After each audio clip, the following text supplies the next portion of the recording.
നിങ്ങൾക്കറിയാമല്ലോ. അപ്പോൾ ഈ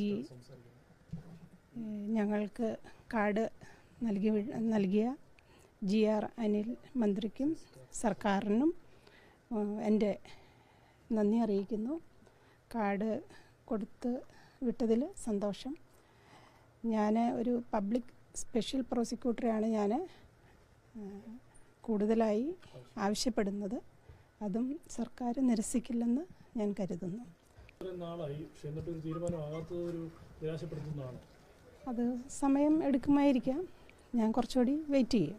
എന്താണ് ഒരു പ്രതീക്ഷ? എന്താണ് കോടതി നിയമപരമായിട്ട് മുന്നോട്ട് പോകാനാണോ? അത് മരിക്കോളം മുന്നോട്ട് തന്നെ പോകുമല്ലോ. കുറേയൊക്കെ ഉണ്ട്, പക്ഷെ അതിൽ കൂടുതൽ പിന്തുണ കൊണ്ട് ഒത്തിരി പേര് നമ്മളെ മാനസികമായിട്ട് നമുക്ക് ഒരു മെൻ്റൽ സ്ട്രെങ്താണ് തന്നത്.